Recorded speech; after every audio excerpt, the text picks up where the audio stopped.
SEL starts, whether you're a kid or an adult, it starts with self-awareness. Mm. It starts here.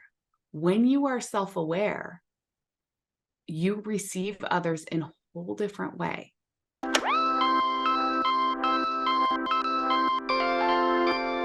Hey, Stephanie, I am so excited to have you on the Atlantis channel today.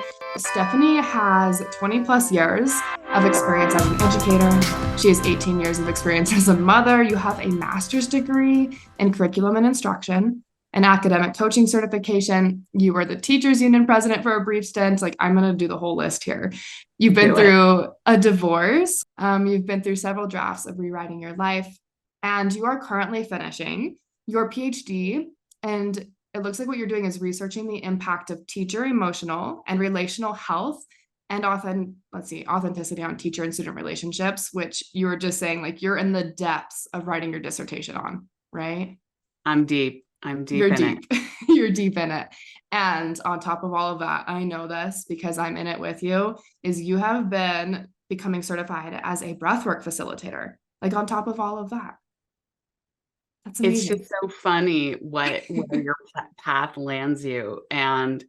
landing here in this conversation with you is such a good example of following good energy. And that's, Mm. I took an online class last year, or actually early in the spring, and the people had such great energy, and the class ended, and I was like, what am I going to do next? And then I came across the pause breath work program. I'm like, oh my God, the energy is so good. And I'd never done that before. Most of my moves in life have been the shoulds. What should I do next? Get another degree. The degree has been energizing at times and very exhausting at times. It's a different kind of energy. But I think just permissioning ourselves to say, man, that felt good. That conversation felt good. That community felt good. And to follow that path is pretty powerful. So that's how I landed here. I love that. I love that. And I think it's so cool. I share that with you, is that I find myself in pockets of like deep, intense learning that are really relevant to my life. And I run a coaching and a breathwork business. But then there's also this part of me that just needs that uplifting, like energizing community and also education, but it fuels the other aspects of my life that can be more challenging, you Yep. know? It's so important. And I think often when we're working, we label it as work. And that kind of takes the positive energy away. So just becoming more aware of, actually, yes, this part of my work is totally energizing. And this part of the work is something that I have to kind of, power through. But even that slight shift can give us a little more joy in our lives. I work with my partner in Authentically Yours, Karen Caton Brunnings. She's the one who said that to me. It's like, notice what you enjoy. It doesn't all have to be work. Yeah. Yeah, I love that. And what's so interesting though is that you have brought that enjoyment, you landed in that breathwork container kind of outside of that scope, but it sounds like this breathwork is coming into your work. Yeah, it Yeah. is. Let's talk a little bit about that. I think there's two important stories to tell today, and one is about what breath work can look like in the classroom and what we can learn from it. And then also from kind of a systemic perspective, what our teachers are facing and how we can help them be able to deliver what they're being asked to deliver to the classroom. But let's start with the kids, because that's at the heart of education. They're our Yeah. future. I mean, they're really, when we think about investments, our children are the biggest investment we can make, right? In fact, we Yeah. know that with some of these global and climate issues, they're going to need to figure it out. So we need to set them up with self-confidence, the ability to think critically, and of course, with a nervous system that has been cared for.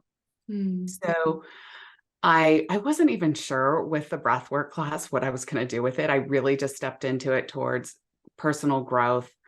But I learned so much, right, about what the breath can do for the nervous system, also what it can do for your self-awareness, how it can change the energy that you feel. And throughout my career, you feel the energy in the classroom. In the morning, you'll feel, especially with middle school, high school students, that low energy. After lunch, kids can be really excited, and both of those energetic states can make it hard to learn. So teachers, we're constantly in this fight of like, okay, how am I going to pick them up? Honestly, I do these like jelly bean questions, and I try a lot of the things, movement breaks, to get the kids energized to the point that they're ready to learn, or at different times in the day or before a holiday or break, then I'm doing like, okay, how do we downregulate so we can actually focus? And so after taking the breath coursework, I was like, I'm just going to start playing with this. I don't even know what's going to happen. And I work at a school that does a mindful minute for the whole school every day, which I would say is a little ahead of its time. I think more schools are doing it now, but it is the only school in our school district that does it. So these students are already kind of aware of mindfulness practices, but I wanted to take it the next level. So I started by, and this is literally like the first day of school, it's like, okay, listen, friends, we're going to try something new. If you think about what your body needs to live, it's like food, water, shelter, air. And this is something we don't always talk about. Yeah. They said, we're just going to listen to one song and notice our breath. And I started by saying, I invite you to close your eyes or soften your gaze. And, it's the first day of school. And I would say like 2 kids closed their eyes, or everyone else was in like vigilance, like looking around, who's going to close their eyes. And I was like, this is interesting. Yeah. So I knew it was kind of a first day of school thing. So I kept at it. And sure enough, the next day, I noticed that about half the class, so we're talking, 10 to 12 kids, are really like, okay, I'm going to close my eyes, or I'm going to lay down, or just really surrender to this. And the rest of the students were looking around and like would try to like put their head down on their desk and like, but they're still looking. And these are students I've just met, so I don't know that much about them. And sure enough, as the weeks went on, I learned that these are the students who have experienced some significant trauma or have very unstable housing situations, or have been exposed to bullying in the schools. And I was like, wow, these children are 11 years old and they don't feel safe to soften their gaze. And I remember the first unit in our breathwork program with Pause was safe. And that unit made 0 sense to me. Honestly, at the time, I was like, safe, shouldn't I just be able to feel what I'm feeling or breathe or close my eyes?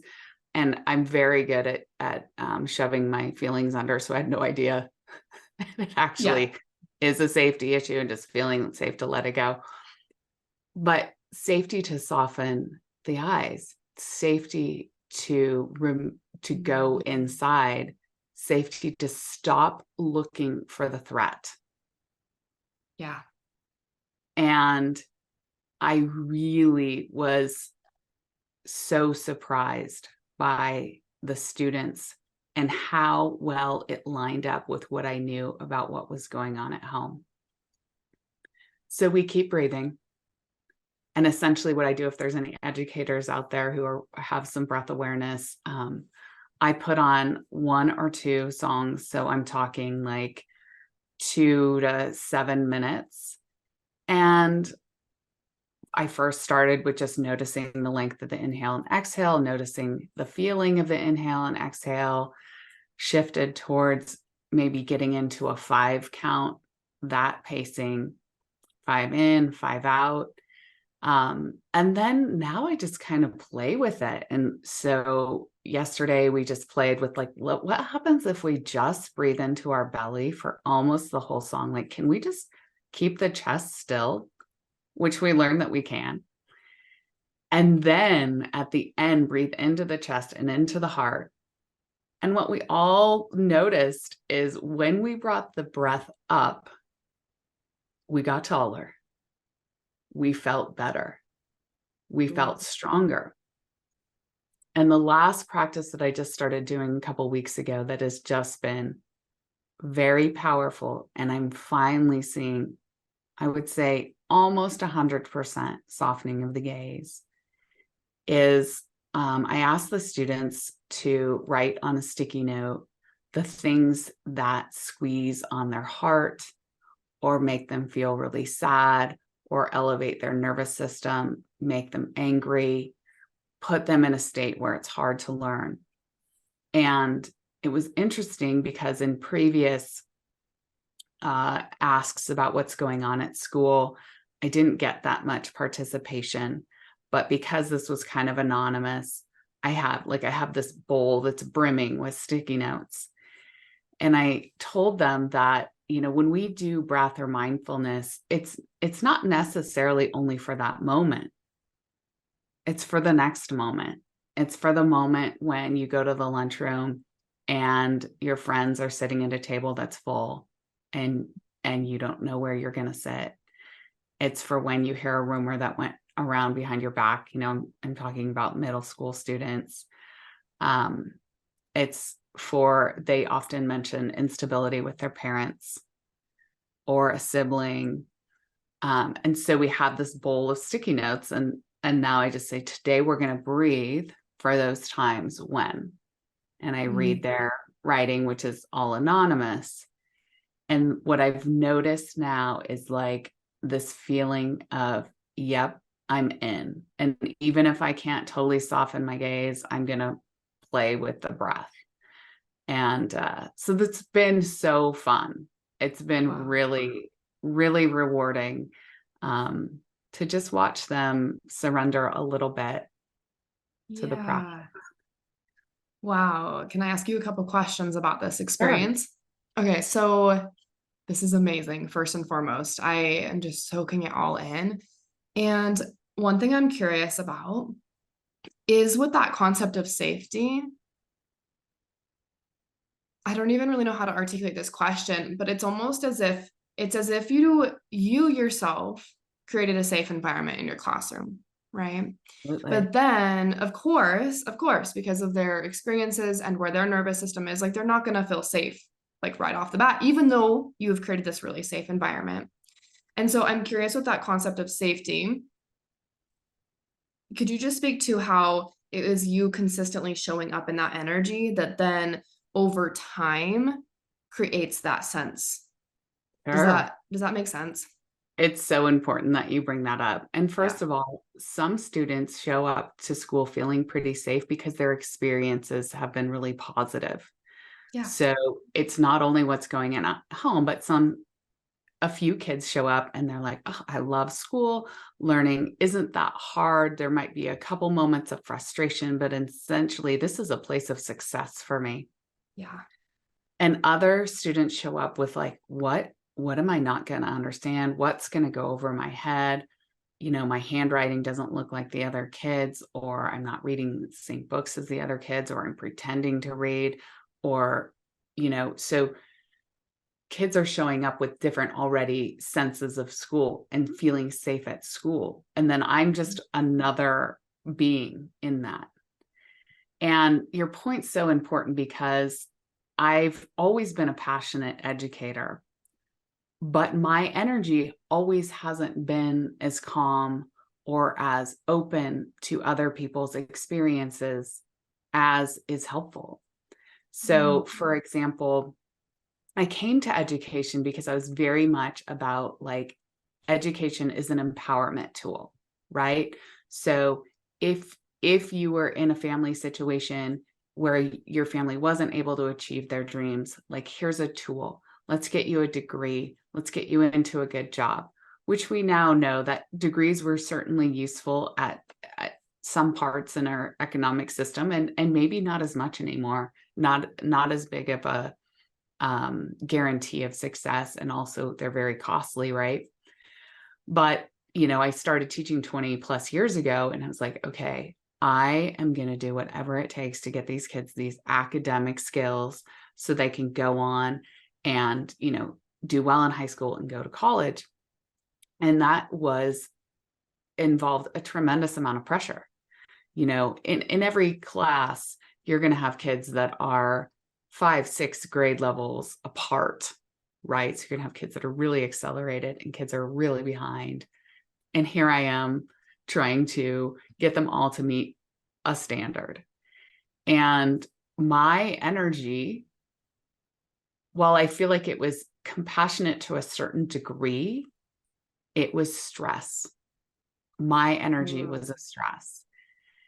And there are times that I can literally remember sitting at my desk, like after the kids had gone to lunch, and being like, I don't think I'm breathing past here. And I had no knowledge of breath awareness or anything. I could literally feel that all my breath was stuck and that I was almost hyperventilating, because it was like, I was just trying to help this kid get this final like sentence written, and then the bell rang and now we're leaving flustered and it's the weekend. And, my energy was like that all the time. Or perhaps there would be something that would come up before school. Here, you have to have this meeting, and then I'm feeling unprepared and I don't have my little activities perfectly set up. And then I'm like, when you're not prepared, let me tell you, the kids will let you know, right? They're like, they're going to goof off while you're trying to pull it together. And prior to breath work and mindfulness, I didn't know how to change that energy.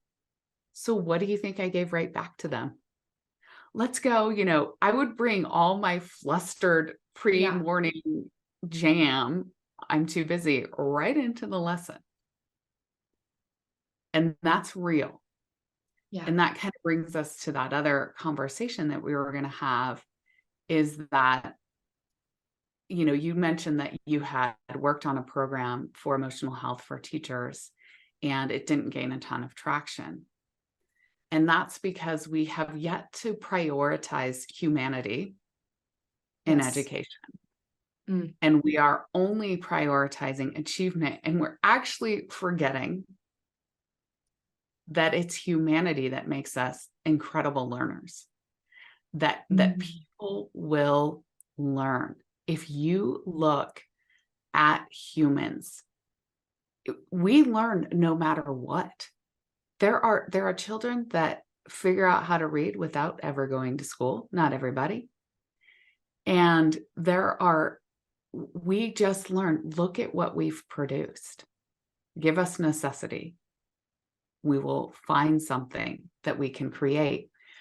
But by, focusing first on achievement rather than on humanity, what has happened in our schools is teachers are literally handed a bowl of stuff. We used to call it the bowl of rocks that is overflowing.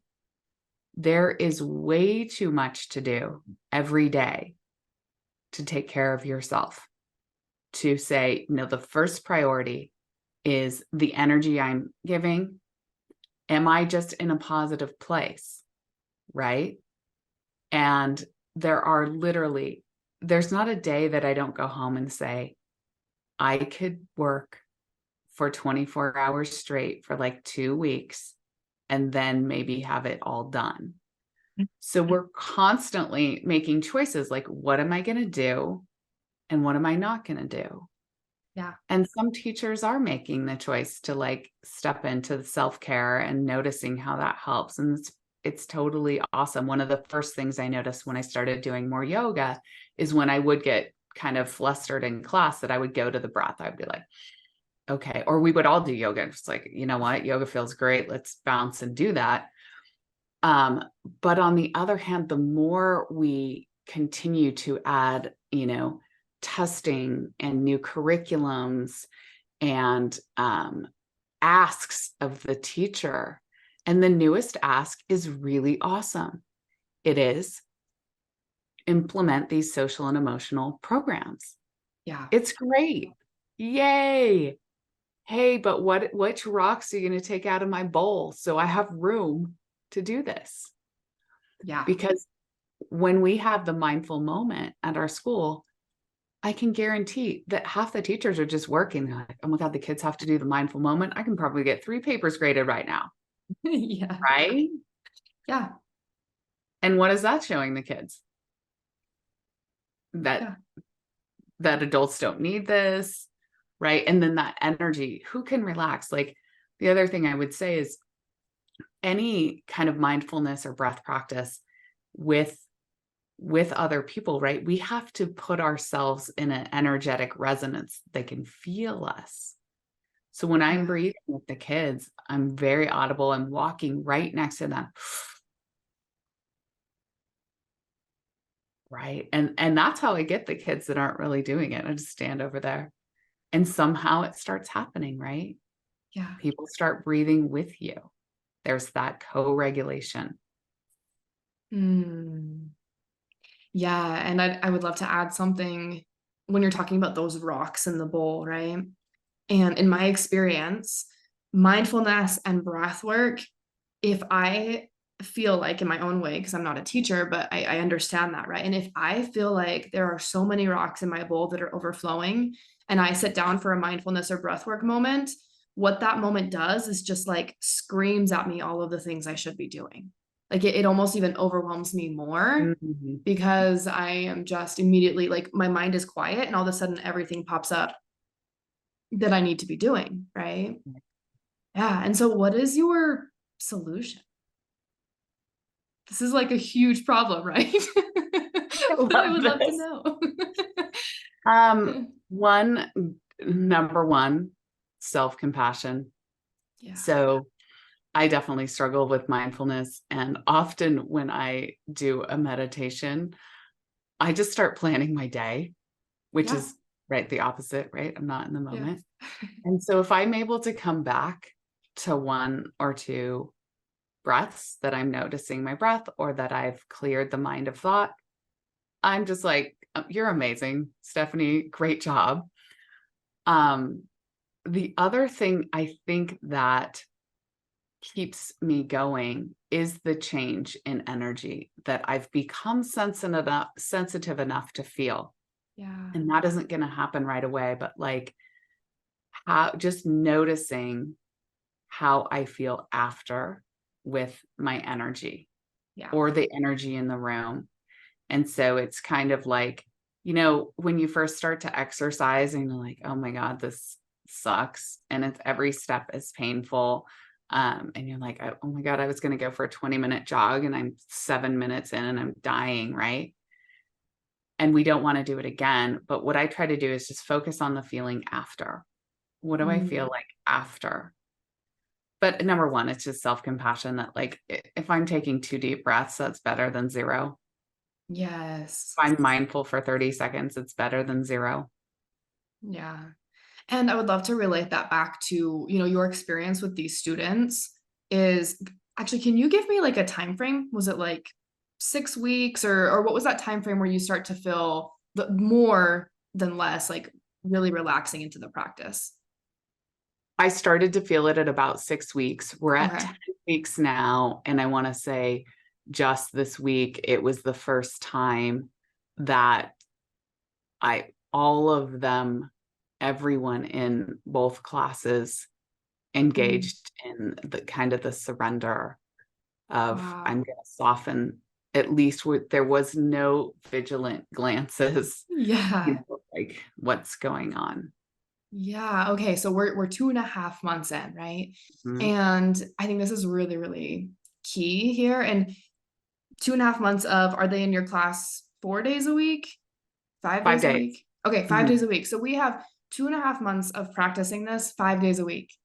I just want to name that for the teacher and that self-compassion piece is this stuff takes time. Like it really does take time. And we all have, in one way or another, we have stuff piled onto our nervous systems and it will take time. And so, like you were saying, like 2 deep breaths is better than zero. 30 Mhm. seconds of mindfulness is better than zero. And I just want to second that. This is not about doing an hour of mindfulness practice every day. This is just little mindful moments consistently over time that will build up to really help you achieve that more regulated state that helps you show up to create that container of safety that actually optimizes learning. And I can't remember exactly how you said it, but I loved your you had a quote, just said like humanity is the best learner. Like our humanness is what makes us amazing learners. And so It is. just, that compassion to give yourself grace and know that this stuff takes time and that it will produce a result that actually does aid your achievement, but it aids your achievement in a way that is fulfilling instead of draining. Absolutely. Yes.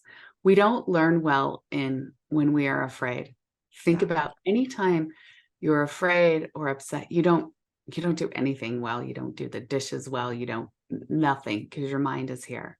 So we take care of our humanity, which is like, and I'll tell the kids, if we're feeling pretty calm already, I said, let's just give our body some nutrients. We know we need air. Let's just fill it up. Let's give it a ton of oxygen.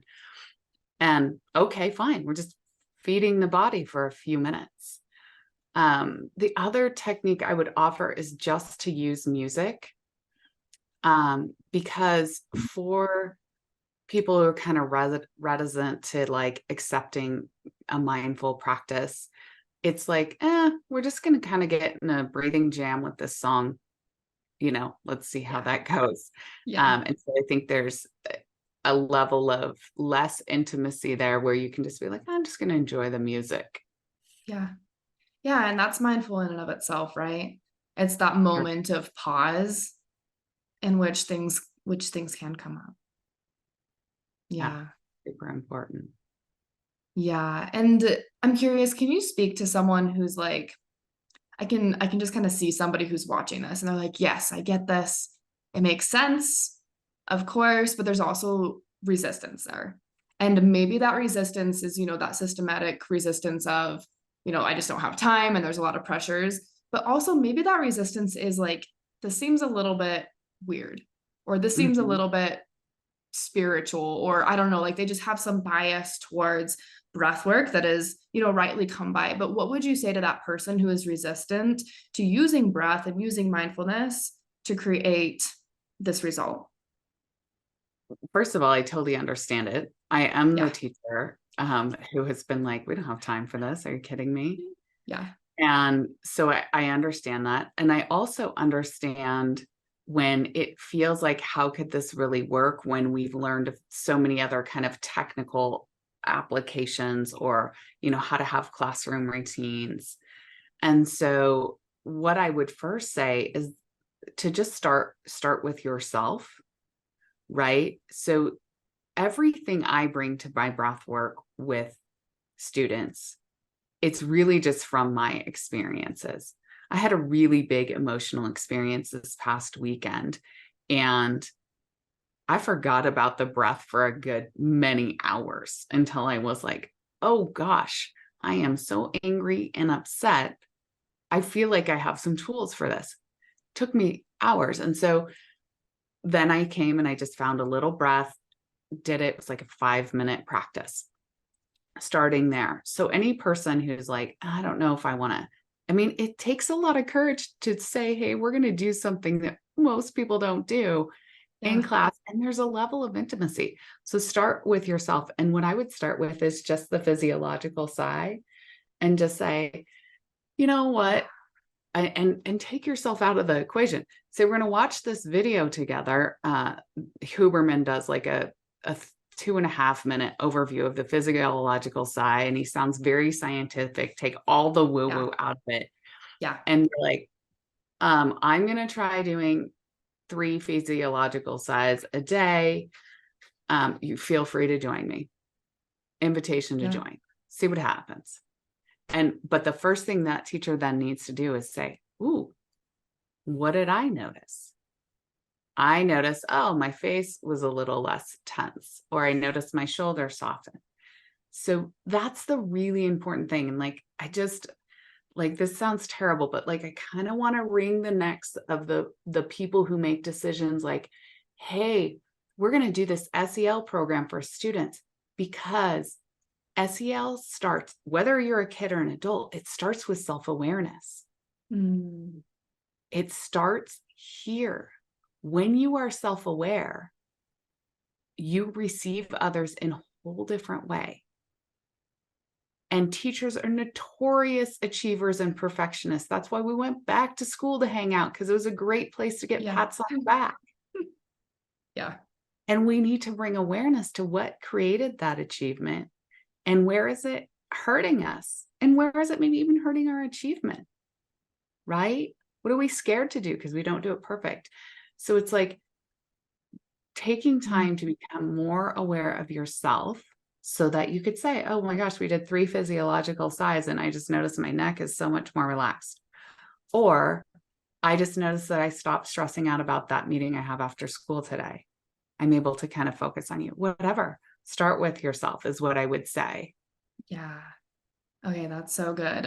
First off, I will try to find that Huberman Lab video and link it in the show notes below because it is such a good place to start. It is such a good place to start. And it's really quick and it's really easy. Yeah, and I'm curious, Stephanie. So the self-awareness piece is so critical. It is so critical because if we are not self-aware, we're just vomiting another thing to do onto somebody else, Absolutely. right? I'm curious, what does your personal practice look like with the breath? That's a great question. And I think this will make everybody feel a little better. It's Hopefully. pretty messy. It's pretty Good. messy. So, I put a lot of things into my day. I like to exercise. I like to Yeah. get to school about an hour early before the students come. I like to take my dog for a walk in the afternoon. I like to cook some healthy food, and so fitting breath work in is a challenge. What I try to do, and actually every day I get up and I meditate for 10 minutes. Mm, And it's interesting because I've tried to do breath work first thing in the morning and I'm almost just too sleepy. yeah.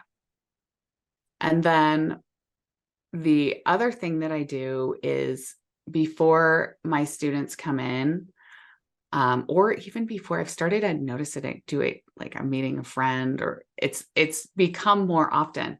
I just am doing 3 to 4 like big, and I don't know if, I mean, according to Huberman, they're probably not physiological size, but it's like, Yeah. Yeah. and he would say nose, nose, he's very technical, and the technical ones are great. So I've noticed that I do that. And one day a week, I try to go to a live class. Mm, It doesn't always happen. Sometimes my kid has a baseball game, right? But these live classes are 2 hours long, which I was like, whoa. They aren't pause classes. They're a little different. But what I noticed, they're like the fierce energy clean out. yeah.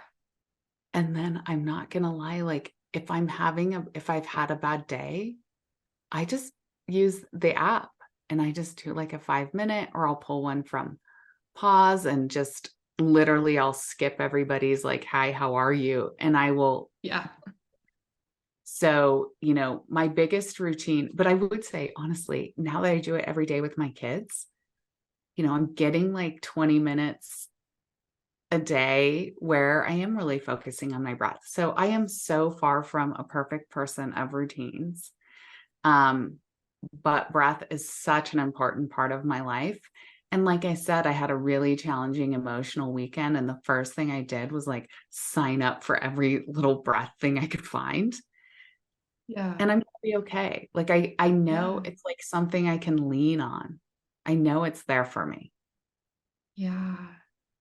Yeah. And I want to just name that my bias and my opinion is that breathwork is not meant to be a routine and structured thing. And the reason I say this is we are always breathing. Like this is like it's the most basic component of life. I love how you talk about the needs of life. Like no, nobody ever talks about air. We literally like that is the most basic component of what we need to survive is that air and we are always breathing. And so just those moments throughout the day where you are simply bringing awareness to your breath, that's all breath work really is, right? And we can vary our levels of awareness and then intentionality behind how we're breathing, but just bringing that to the surface, even just like you were talking about, like 2 or 3 physiological sighs. I think that that is, it's not about I mean, it can be about, those intense breathwork sessions like you were talking about that are emotionally releasing and really healing of that trauma and whatever else that might look like for an individual. But the bigger picture here is that we increase our self-awareness and we are taking in and providing our body with more of that air. Like you were saying, when they would breathe into their chest and they'd get taller and just feel better and feel more confident, like that right there, that simple moment, like that's it. That's the point, right? It's to be able to come back to that and to do that over and over and over again until your natural humanity teaches you and brings you exactly where you need to go in life. Yeah, absolutely. Yeah. I would also just offer some of your audience, again, I am a person who came from a very pragmatic, agnostic family, and just very, if it's practical, we do it background. And so it's been hard for some of them to understand what I'm doing. But reading James Nestor's book, Breath, is kind of the best remedy for those people who need to really understand the importance of breath and how it's kind of taken, a side attention level as we've gotten busier and we've been so productive technologically that we've forgotten kind of our basic essence. But that book goes into kind of, the history of how we've breathed as, hunters and gatherers, how it's changed our face, how it's how other things we've done in modern society, for example, eating foods that are cooked so they're soft and our jaws are smaller, has brought us to a place where our breathing is really less nourishing than it was when we had to rely on ourselves rather than the grocery store to get our basic needs met. And so that book is so friendly for everyone. And he's a magazine writer, I believe, by trade. And so it's such friendly writing, but it can speak to people who are thinking about breath and going, oh yeah, actually it's a religious tradition, or looking at breath. And he tells the story of how it increases athleticism, which I also share that with my students who are, very excited about athletics. And it's like, oh, well, this 5-count breath can really help you, get in a pattern where you can move your body better. So definitely offer that book as a starting place for people who are not sure. It feels pretty scientific. He's essentially synthesized a lot of studies and put them into regular language, which bow down to him for that. And then another book is The Body Keeps the Score. Yeah. A fantastic resource. And for people working with children, a key learning from that book that literally, I'm not going to lie, people, I read this 2 nights ago, and then I shared it with my class, is that our body responds first from the thalamus and it goes straight to the amygdala, which is like, hey, protect, fight, flight. When we take a moment to take a breath, it allows the information to make it into the frontal lobe where we make better decisions. Yeah. So that was like a key learning that I was like, okay, that makes perfect sense, because I have felt myself go straight to that like fight, flight. And when we do that, then we go into that shallow breathing. Yeah. Right. Yeah. So just, and that really resonated with my students. They were like, oh yeah, I'm breathing so I can use my whole brain. Sounded pretty fantastic to them. So that was another great resource.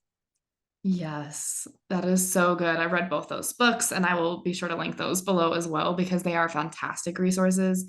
And we're right at time. I could talk to you forever, Stephanie, but I mostly just want to thank you. Like, I know that you're, like you said, like that bowl of rocks for teachers is just so full and it's over brimming. And so I just want to name how much I value that you are willing to have this conversation with me as a sacrifice on your own time, but also as a contribute to this conversation for teachers and just to help, like you spoke to in the beginning, this students are the next generation, right? It is so important that we're investing in them and investing in ourselves so that we can support them in the best manner. So thank you so much for being here, Stephanie. This was super fun. And I just have to thank you for validating my messy breath practices. I Oh love that. yeah. Yeah, of course. I'm a messy breather as well. So, and I'm a breather that's like, there'll be like 2 weeks where I will refuse to breathe out of stubbornness and pride. I'll just like name that too. I'm just like, I know that breath will help me right now, but I'm not going to do it. Know So, thyself. yeah. Mhm. It all It's gets always to be good. here and it all gets to be a practice. Yeah. Thank you Yeah. so much, Dakota.